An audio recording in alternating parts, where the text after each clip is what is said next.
Recordings in progress. That scares me. The voice wasn't on last No. week's No. episode. Well, it did it last week and caught us off guard, but I still wasn't prepared for it.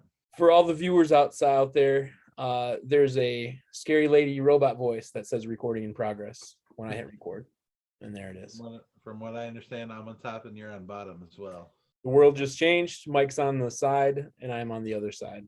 Oh, okay. Side by side. I don't know why. The world's upside down. Side okay by side and backwards. How you doing, John? I like your Russell Wilson. Oh, thank you. Yeah, I'm excited. Yeah, I'll probably wear it tomorrow for the early games. You have this shirt before you drafted him. I've had this shirt for years. We went to Seattle like 4 years ago. No way. What's that? I said no way. Yeah, way. Yeah, and actually I owned Russell. I think he was a keeper of mine a few years ago too. So I was excited to own this shirt. I don't maybe I've had so many keepers, dude. How am I? So non-fantasy related story is tonight. Katie and I decided to cash in on one of the Christmas gifts I got her, and she doesn't like material gifts. So we I try to get her like events and experiences. Oh, I give her experiences, but I usually get so part of that includes I get her a gift card to like a fancy restaurant date night type of thing. Just the gift card's like, hey, we're having this date night sometime. Anyway, got her gift card for Francesco's, $100 nice $100 gift card, nicest Italian restaurant in Rockford. We decided to cash in tonight for some Francesco's. I go to pick it up.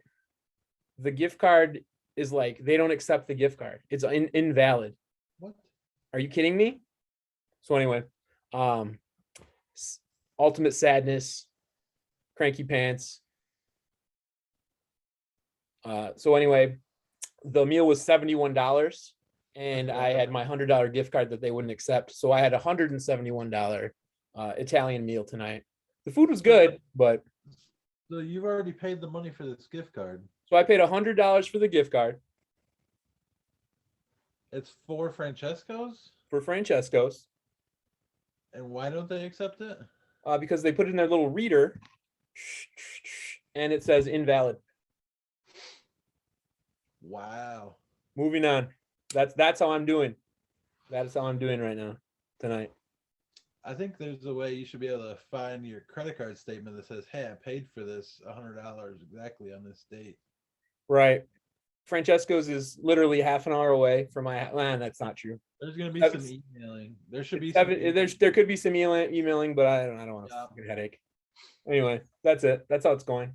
Well, that sucks. But I've ate there one time. It was good. It's really good. It's really good. I got the ribs tonight. We had an appetizer called Toast Points, and me and Katie kept making the joke. We'd say, "Man, this toast is on point," and that's our corny joke. Nice one. We also saw Brian Regan later that night. So big news fantasy wise this week was the Ravens can't keep anybody healthy. And Gus Edwards tore his ACL, and then Marcus Peters also did. Not as big a deal fantasy-wise, but still a big deal to the Ravens. Can you imagine being at that practice? Because I heard that I read that they had shut it down. It was back-to-back plays. Those guys tore their ACLs, and they canceled practice. They're like, we're going home. This is ridiculous. You know, the last time I heard about an injury canceling a practice was Teddy Bridgewater. Yeah, exactly. Is that how awful it was? Yeah. Yeah. So that's, I mean, here's the thing. I think that's, Gus Edwards is great news for Lamar Jackson, and Mark Andrews are going to get some nice bumps. I don't believe in any of the running backs that they have in the pipeline to replace. That's even kind of a little bit of good news for Rashad Bateman when he gets healthy and back. We'll see how that works out and what happens there. Yeah, I don't think that's never happened before, right? I mean, lose all three of your top running backs for the season before even playing a game. You remember a couple years ago, the Seahawks like lost all their running backs at the end of the year, and then they had to play in the Packers in the playoffs with Marshawn Lynch off the street. You remember that? No, that's about right though. That's crazy. Yeah. Yeah, it was just 2 years ago. But that's wild, man. I'm still thinking about Francesco's. Either way, uh, It was good. It tasted good. Saquon was cleared, so it's good to go. That's good for who drafted him? Ben, right? Yeah, Ben drafted him. Ben has an interesting team. Yeah. So he's got Saquon cleared, and he's got DeAndre Swift. I think on his bench still, he was cleared too. So that'll be. Did you hear about that? Like it was rumored he was being looked at for a murder. Oh, trust me, I've seen all that. Yeah, so there's a 4th of July like murder in somebody's backyard, and like an anonymous tip called in and said it was DeAndre Swift, and so then people are following up with the Philadelphia. It was in Philadelphia. People are Yeah. following up with the Philadelphia Police Department, who's telling people for some reason that they're not investigating DeAndre Swift. But would that really be a thing? Like, would a police officer like respond to someone's random phone call to say that? It's just so bizarre and strange. It's not true. It's just it's a Reddit like rumor, but who knows? Did you see what his coach said about it? No.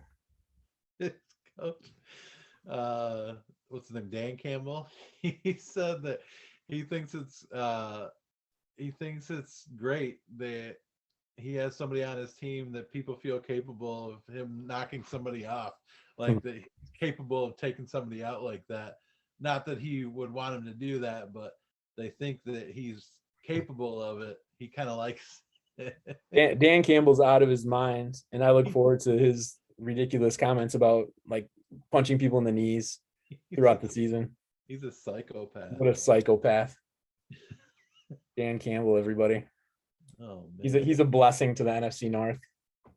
I agree. Just a blessing. Like sometimes the most dangerous thing is a team that doesn't know they're supposed to be bad, Yeah. I like that. Did you watch the game Thursday, John? How much of that game did you watch? Yeah, well, I watched almost the whole thing. I watched Yeah. almost, yeah, because I was like doing some work and washing some dishes throughout of parts of it, but I was into it. It was great. Dak looked really, really like crafty and like veteran like and like magician like, which is that's like an ultimate to me, like the ultimate compliment you can give a quarterback is if they're like a wizard, and that Dak was playing like a wizard. Yeah. That's what I got to say about Dak. He reminded me a little of Russell, the way he was like dropping him in there. He wasn't just like zipping it. He was like trying to drop it in the bucket almost. And that's what Russell does. He just has this excellent touch, but Yeah, and his like movement isn't there yet. Like Dak's legs were a big weapon, and so that'll probably come back for him. And his shoulders got it. His shoulder probably won't be healthy all year, but he stood in there several times. He's fantastic. He stood in there several times knowing he was about to get blasted and still delivered strikes. So I was impressed. Definitely a push off at the end, right? On Godwin. I'm not as upset about what I saw as like you guys were online. They were in contact before his arm reached out. So if anything, that's either a no call to me. I'm fine with a no call there, or an illegal contact. Like they were touching before a push. So, yeah, I know. I purposely didn't respond to your social media post or whoever's social because it was going to be this long drawn out thing on the chat if I had, but I was fine with them not calling that. Well, sounds like an offensive guy there. Well, if a defensive guy's hugging an offensive player and then an offensive player goes like that, I think we have rules about contact down the field. Sure. Yeah. So if the offensive player ends up on his butt, I guarantee pass interference is called. Yeah. Well, yeah. If there's contact and the offensive guy falls down, they do call that. Yeah, for sure. Um, Either way, it was a fun game. Like as a nonpartisan, don't really care which team wins. It was entertaining for sure. 100%. That was an awesome game. If every game is like that, man, And sign me in. of course Brady did put up good numbers for me too, so I'm happy about that. Tom Brady, yeah, and Gronk, dude. Like, Yeah, I want to see how Brady and especially Gronk like progress through the season, especially with an extra week this year. But dude, Gronk has to be on some kind of steroids, right? He just takes beatings, gets blasted. Um, well, he's and one of and those. and for him to be doing that still and being so productive, it's awesome. I mean, he retired for a year, but like maybe the year off helped him because it took him a while to get in the swing of things. He was by far better the last half of the season than he was the first half, or more effective, I should say. He's always been a really good blocker, but I think he's still only what? He's only like 32 or 33. He's not old. He just Yeah. And that's why he's not old, but he is taking pounding after pounding, and he's had injuries that like for sure. do add up in time. He's a perfect recipe because he's got a quarterback who is at the top of his game and who wants to use him and knows how to use him, and they're willing to use him really, Well, really. I think Gronk's probably a little more savvy too now. He like a lot of his injuries before came from he was just trying to run through mofo's and people would go low because obviously you're not going to challenge him. He's 6'6", 260 running, full speed. But a lot of his plays seem to take him, you know, into a safe area. So I think he's a little more conscientious in that too. So Yeah, and if you use them in the red zone, what a weapon, man! He's awesome. It was cool. They schemed that real short touchdown to him. I don't know if you see the replay. That I think it's Antonio Brown is just he's setting a pick. yeah, It doesn't really quite get there, and it wasn't an illegal play at all. But Brown was right there to set a pick. But actually, Gronk got the ball before that. It's one of those delay fades. there was another one too where it wasn't a touchdown, but like Micah Parsons, when you look at it, he's there. Like I don't even know how Brady knows he's open, but he puts it in just like the perfect spot before Parsons has any idea the ball's even coming, and just oh man, it's pretty. Well, Tom Brady against Micah Parsons in his first game, that's not fair. Because I For mean, sure. Parsons will get better, but Parsons is a blitzing inside linebacker, and Brady just toyed with him. So that was kind of fun. That little chess game was fun to watch too. There's But anyway, yeah, holy cow, Tom Brady is turning into an early MVP, fantasy MVP candidate here with such a late pick for by sure. by you. I was happy to get him in the ninth. I think you kind of know what you're going to get with him for the most part. I don't think he's going to put up 390 and 4 every game, but He could. There's not really a running game to speak of there. no. Heck, I might start Leonard Fournette next week because Ronald Jones is in the doghouse. He's deep in that doghouse. Um, what other big things? So I mean, those were the stories from Thursday. Anything else? I mean, Amari Cooper was amazing. Amari Cooper kind of said all the CD Lamb talk can hold on a minute, even though CD Lamb was great, but Yeah, Cooper was the big dog. Cooper looked great, and it made me a little salty as somebody who drafted him at 2.1 last year. And I think in the first game he had like one whole catch, and then Yeah, a lot of the year Dak wasn't there, and then so to see him do that well, it's not. I know he's capable of it, but just a little salty because he didn't do that well for me last year.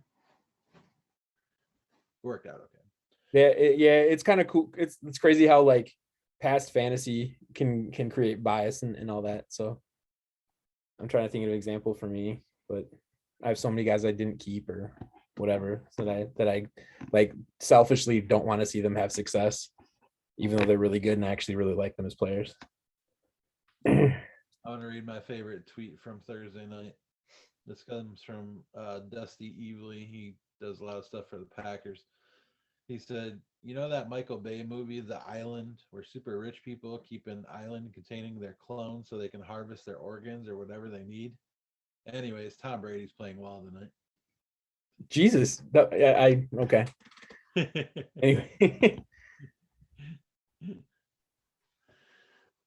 I thought it was funny. I never saw The Island. Dang, I missed out on that You joke. shouldn't be able to do anything. Yeah, but so how do you feel about your matchup this week, John?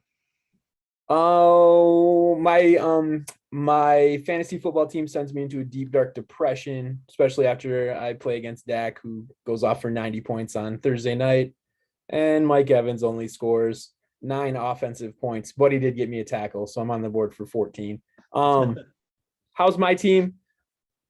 Like, so my matchup is it's winnable still. I mean, if we kind of talk about paths to victory, Justin Jefferson is dinged up. He had a shoulder injury in training camp. If he lands on it wrong, he's done. Listen to me, like reaching out for hope. If Tyler Lockett scores, that means Russell Wilson scores.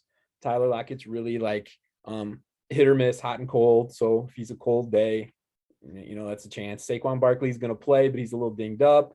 Najee Harris is in his first NFL football game. The Steelers are going to be playing from behind quite a bit, I think, against Buffalo. And Keenan Allen probably has his toughest matchup of the year. So, I mean, there's a chance that I'm in this thing, but Ben's got a lot more stars on his side than I do right now, especially since Evans didn't show up. Montgomery has a minus matchup against the Rams. I have Michael Carter starting because of rest in peace Gus Edwards. I think Kittle could go off against the Lions, who are poor against tight ends. Laviska Shenault's the wild card, and then I'm counting on big days from Russ and AJ Brown to keep me in it. So I mean, I'm just super happy and excited to get this going, but not really very optimistic about the results here upcoming.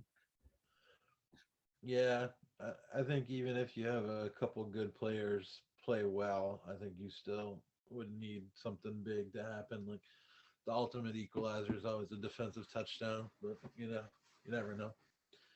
But yeah, definitely good. Ben's got a solid team. I like Ben's team. Ben seems really good. You know, if he wants to make another move, I mean, DeAndre Swift's on his bench right now, which is fantastic. If he wants, and he's got Ryan Tannehill sitting down there. Yeah, he's a guy who could be like, I'm going to be a spender, midway through the year and try and put my team over the top. And he could do it like with just like 1 or 2 moves. Some others of us need like 3 or 4 or 5 moves to get where he could be in just like one. For sure. Anything else to say about this one? I don't have anything. All right, cool. Should we? What's next on your board? Cadillac Crew and Brigadier's Brigade. Yeah, dude. This was one of those early season things where you don't expect Drew to have a very good team because he didn't have any picks. But then you look and he's got those keepers, Mahomes, Metcalf, Carson, and then he picks up CD Lamb, and then what do you know? Rob Gronkowski has a 2 touchdown game, so he's sitting on 80 points there. And all of a sudden, it's like, dang, he looks like he might win this matchup. You know what I mean? For sure. I don't know how he does it year in and year out, but Kareem Hunt, he's obviously the best number 2 running back in the league, but he's still a number 2. So he's like kind of a touchdown dependent play. I don't love Galladay. He didn't have much of a preseason, and Denver's tough. But there's still a lot of matchups to like. Although, like you said, you were talking about if Lockett scores and Wilson scores, if Kelsey scores and Mahomes scores. But I think the guy to look out for here would be Antonio Gibson. I can see him doing some work against the Chargers. I think that game could actually get kind of. I think that could game flow. I think will go well. I think there'll be some points put up because Washington's a good defense, but the Chargers are a fun team too. Um, so I know the projections have Crew winning right now, but I don't know.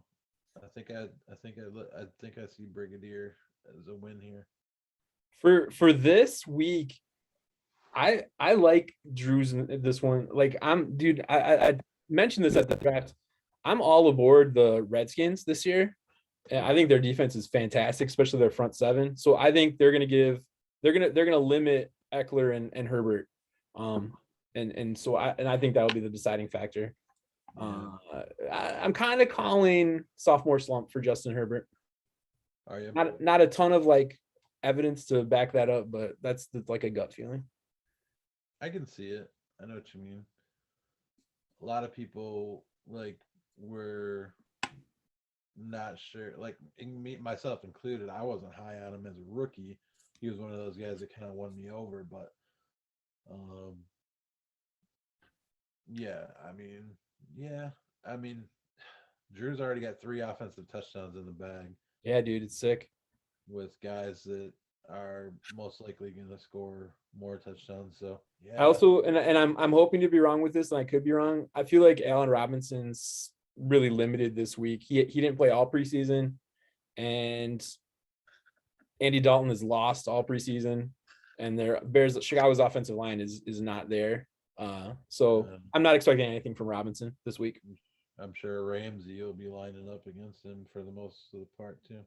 Um, did you remember last year's? It was like a Thursday night game or a Monday night game. Bears at the Rams, and Mooney like just abused Ramsey. So there's like these internet memes going around how Mooney's like Ramsey's dad. It's kind of Yeah, fun. there was Mooney was open a lot last year, but Mooney ran uh, a slant go against Ramsey, and he was wide open by 40 yards. I'm not kidding. And Foles missed him, and it's legendary in some circles, I should say. So anyway, we got off the topic there. I got some kind of strange bug crawling on my carpet. He gone. Sounds like should we call He gone. WebMD? What? Who's crawling on your what? On my carpet. Oh,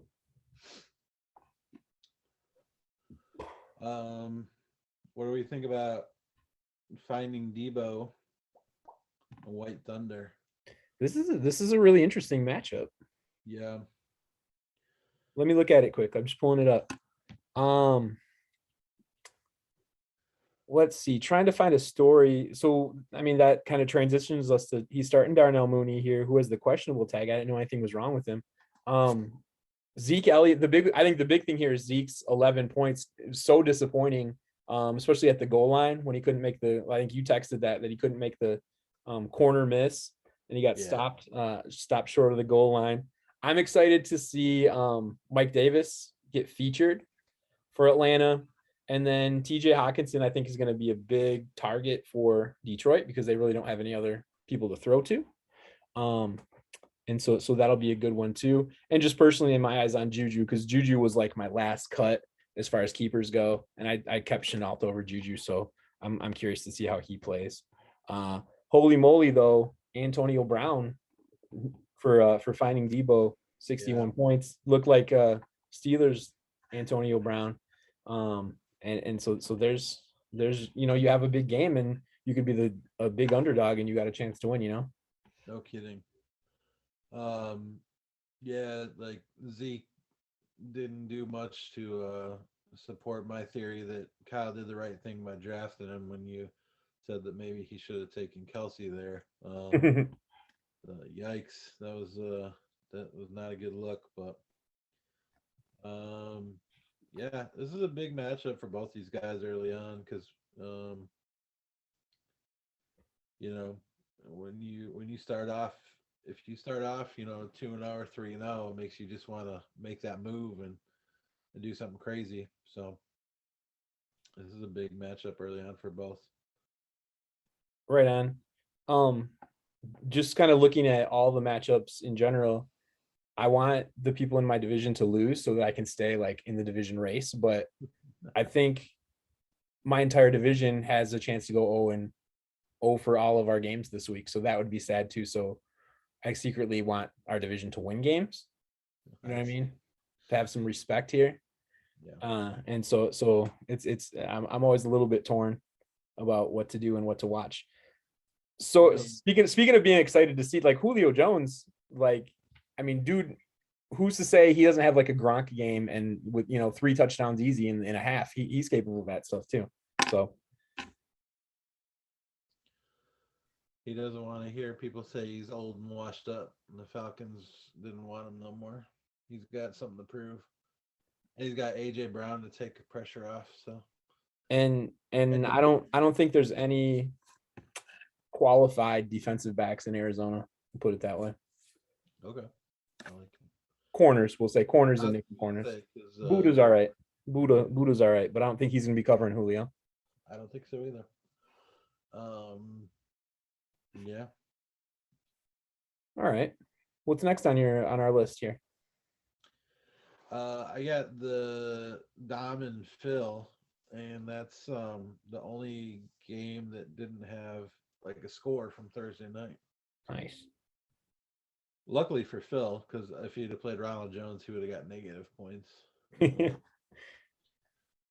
But yeah, with you were saying like Lamar, I think is going to be, he's going to have to,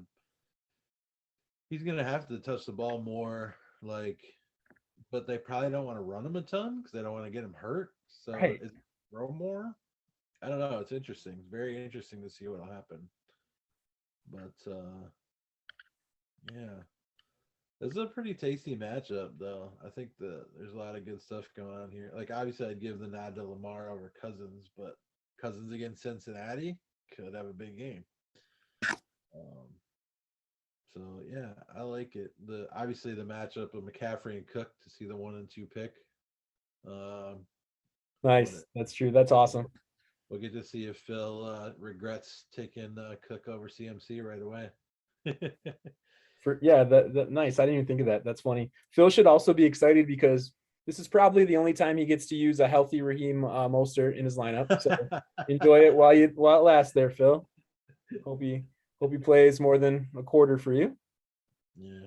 Sure. Speaking of it, that you were talking about Darnell Mooney just a second ago.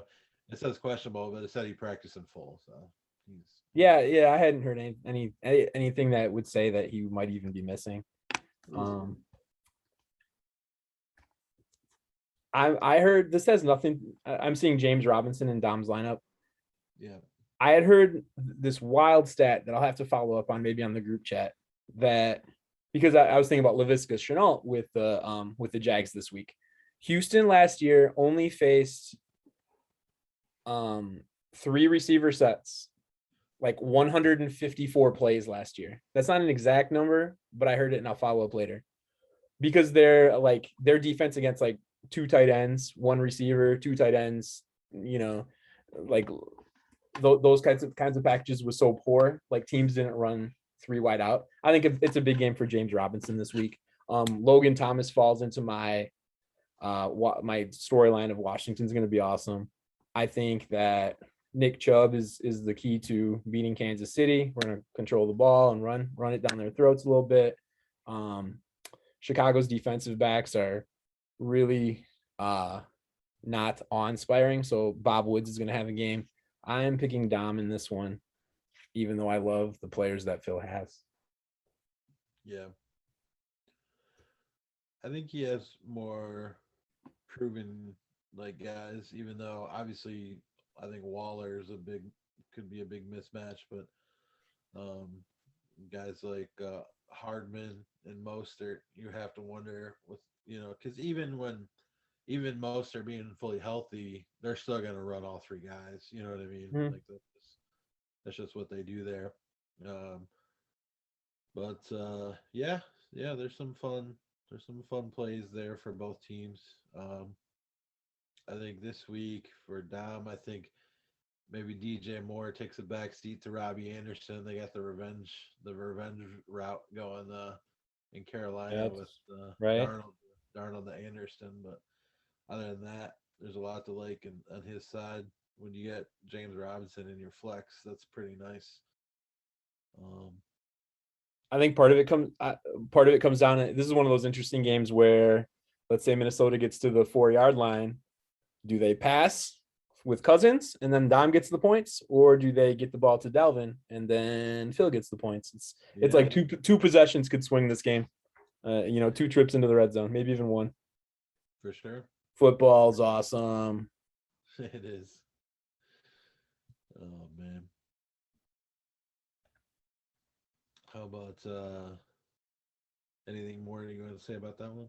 No, I'm just kind of looking at all the matchups, and no disrespect to everybody else, but if there was like a Sunday night football of the BFL, that might be the best game to watch.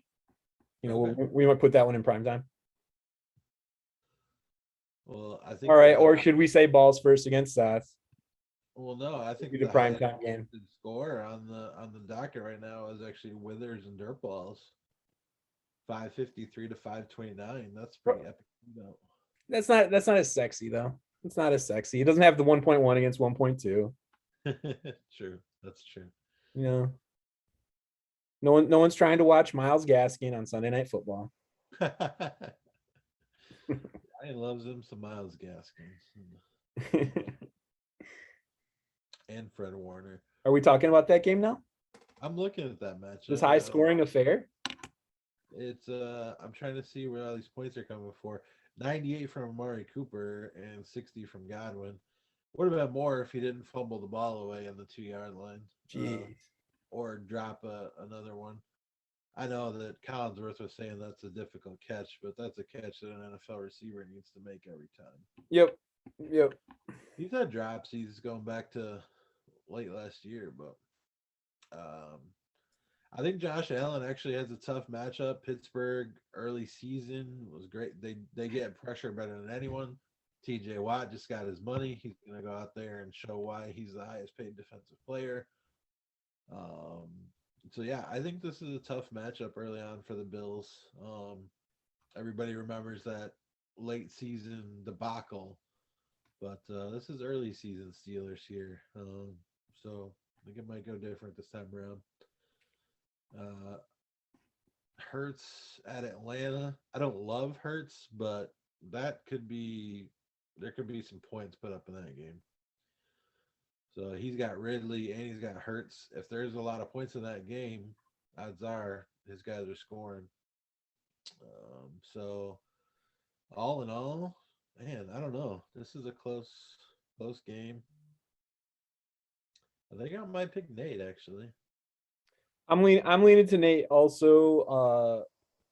If Kamara does anything close to Green Bay like he did, was it last year? Yeah. Yeah. I think Clyde Edwards-Helaire is in for like a bounce back year, or like he's a guy who's has to improve over last year. I think they've had time to figure out how to use him. Atlanta's gonna get their ball to their new toy, Kyle Pitts. They're gonna show that, getting rid of Julio, we did this for a reason, and here's Kyle, and this was why. Again, Cooper Kupp is gonna decimate Chicago's secondary because the Bears do not have any players in their secondary.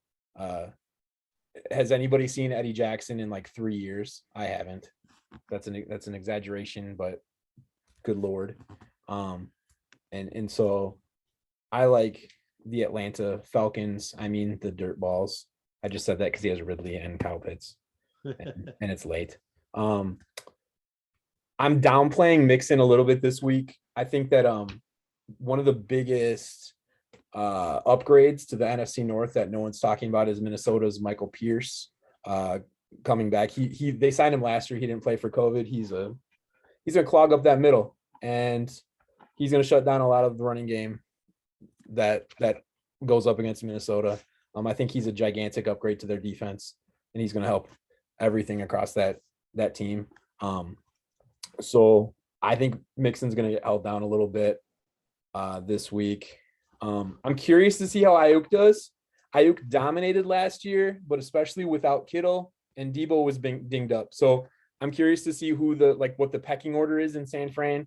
I think I think Ayuk is the man, but I want to know like how they prioritize getting him the ball and how much they feed him. So there's some questions to me about Ryan's lineup still, and I think Nate has more like the guys who are going to be featured in this matchup. Yeah, I don't know. I don't know about Cooper Cup though. I mean, you never know how. Um, I like Cooper, but he's not like a big time red zone threat or anything. Um, if I were Ryan, I would have a hard time not finding a way to get Corey Davis into my lineup. Carolina is not very good defensively, and Corey Davis is clearly the number one there. I don't think I would do anything differently, but Gaskin against New England could be a tough matchup. I think at the flex spot that maybe at the end of the week he might regret not going Corey Davis there, but I don't think I would. Like I said, I think I would do the lineup the same way, but that would be the one I'd question myself about. Gotcha, for sure. Corey, I mean, just it's hard to have faith in any Jets, even though it's a new regime and like new players. Yeah. It's hard to like insert that like confidence into the New York Jets in general. Should we move on? That is a Yeah. great matchup. I'm glad you pointed that one out. Maybe that could be like the Monday night football of the BFL Okay. or Thursday night football. Are the Thursday games still? Remember, like a couple of years ago, the Thursday night games were like the worst games. Yeah, I think they always the first one's always like trying to it's like a big matchup, but after that, yeah, like by week six it'll be like Is Jets it versus is it a big is it a bad matchup because of lack of practice time, or is it a bad matchup because of bad teams? I don't know. I haven't looked at the schedule well enough. I think it's a combination, but it's a lot of times it's bad teams and it's like I don't like the Thursday night football all year. I think it's detrimental to their player safety above all else, blah blah blah. It's for ratings. It's for because it's the NFL and people are gonna watch and they're gonna bet and they're gonna get interested and they're gonna go to the bar, and even though it's the Jets and the Bengals, they're gonna watch. You know what I mean, or at least pay attention or have it on. And I don't know. It's just a cash grab in my opinion. I don't like it. Dude, you're so grumpy about this. I love it. I love having something to watch. They're I, professionals. They can suck it up. I have strong feelings about I'm it. annoyed that the product is poor when it's like they didn't practice or they're sloppy. And I also understand. I think that I don't know if like rosters should be increased so they could like bring in healthier players. I know the quality of player wouldn't be as good, but so that part bothers me that they're more susceptible to injury. But other than that, I'm very happy to be able to watch football on Thursday nights. Anyway, okay. Are we at Balls in Springfield? We are. Sweet. You want to say something about it? Your Well, matchy matchy? yeah.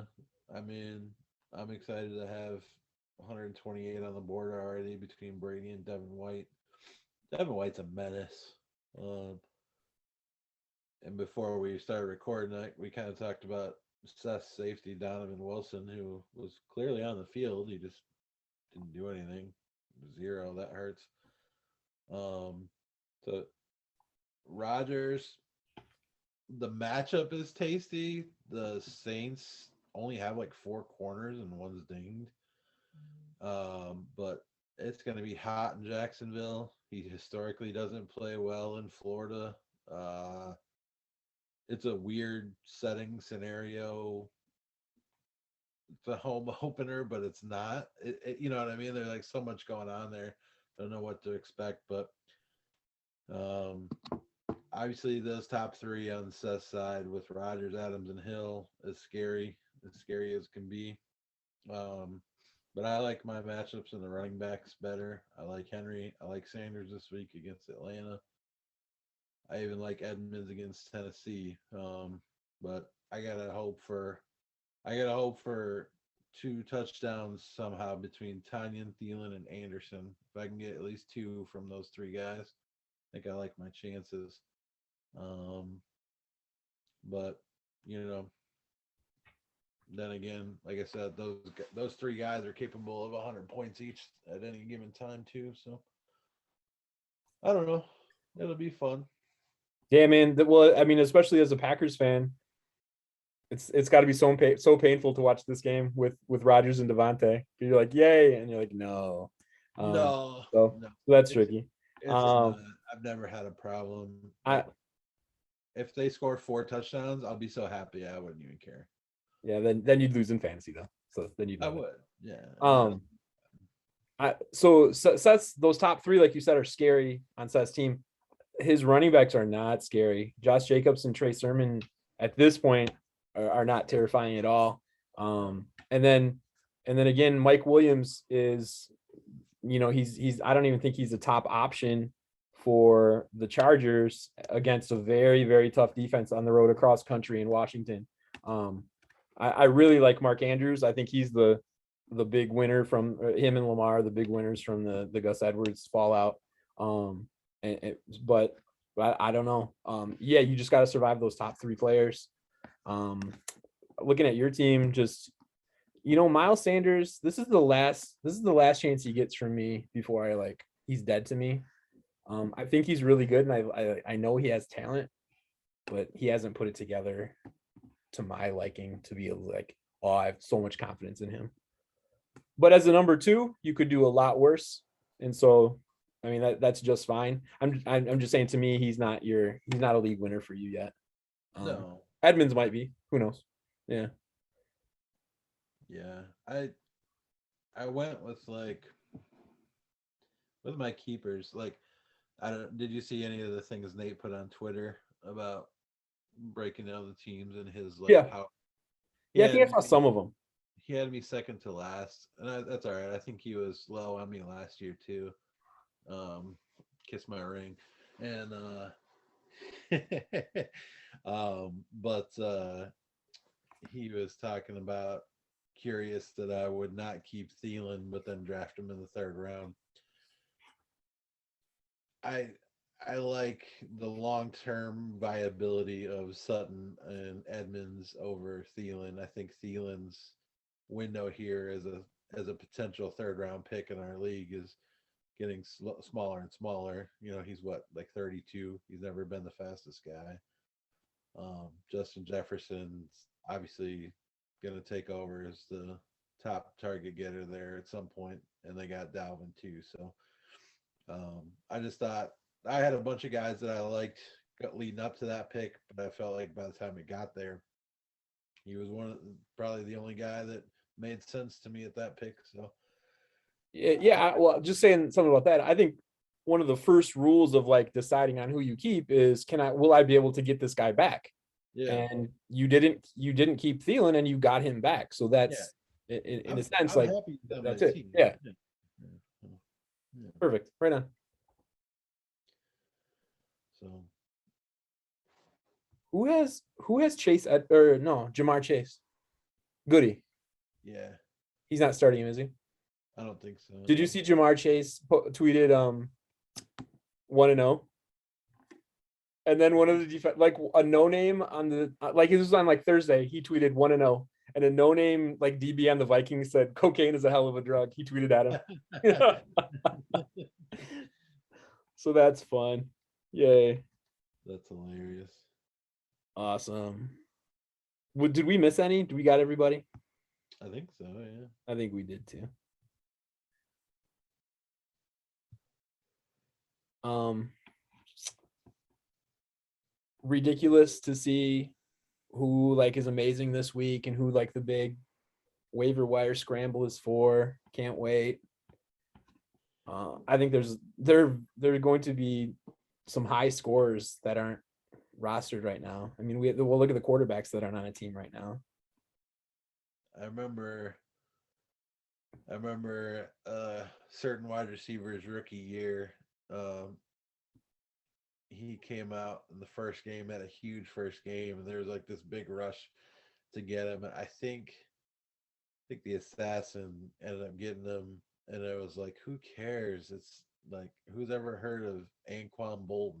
Nice. Yeah. And he only went on to set like the rookie record for receptions and had a big year. So sometimes those week ones can be anomalies, and sometimes it can set the tone for a really nice year. I'm um I'm probably in an unhealthy way, like very interested and like positive about the Redskins. What team are you very positive about in the NFL?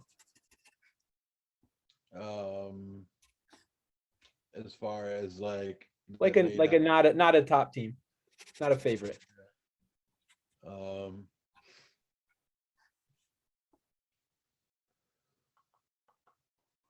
I don't know. I haven't really thought about it that much. Okay. I like Answer that another time then. okay.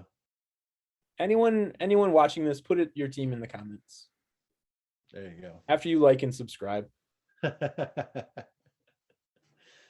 um I think we have 12 subscribers, which I would assume is everyone in the league, but you never know. Well, what about the 800, people that also watch? I don't think anybody's ever Yeah. watched. So you're sneaky high on Washington. All right. Yeah, Washington is my dark horse Super Bowl NFC team. Okay. Sneaky high. All right. I'll have to think about it. Maybe I'll comment and let you know. Yeah, nice. So All right, guys. Well, I hope your teams stay healthy. I can't wait for tomorrow, man. Like actual like full day of football. Green Bay's at 3, right? Yeah, 325. You Somebody have got you red. got some red zone. You got some red zone until 3. Yes. I love when Green Bay I like when they have their game early, but there's nothing like red zone for the noon games, man. You got like 8 games, 9 games, 10 games going on at once, and it's just bananas. There's always going to be some craziness at the end of games. Okay, so here's a kind of a prediction question. How soon until the BFL chat goes all up in arms about a team that goes for 2 points? Will it happen in week 1? Or will it happen before week 1? Will it happen in the first half of games? Sorry, let's say early or late games, or not even in week 1. So like a team going for A 2. team going for 2 that offends the McQueen brothers Oh and no. their sense of football dignity. Oh yeah, it's gonna happen in the first noon games for sure. When you go for 2 in the third quarter, you are just setting yourself up for I don't know, man. It's just silly, silly, silly, silly to chase points.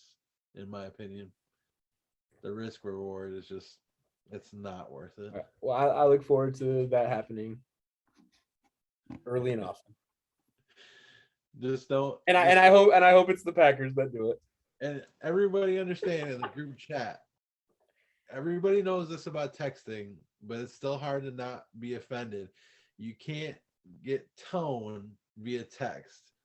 And whatever I say in there, it's not like I'm not like screaming and yelling and downgrading and calling somebody an idiot. That's not what's happening. I'm just like stating the facts and like how strongly I feel about it.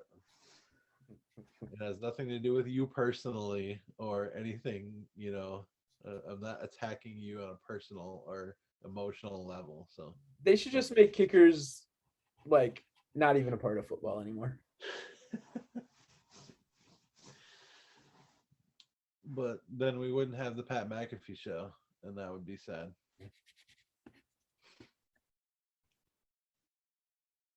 Don't want. Yeah. All right, man. Should we All go? right. Should we cut it? Bears late game. I'm excited to watch that too. I wish it was Justin Fields because I want to see what the kid's made of. But yeah, we can go. Good luck, everybody. Stay healthy. Good luck. Chat. Stay healthy. Get involved. May your running backs run fast, and your defensive players tackle well. Bye. See you. Stopping recording.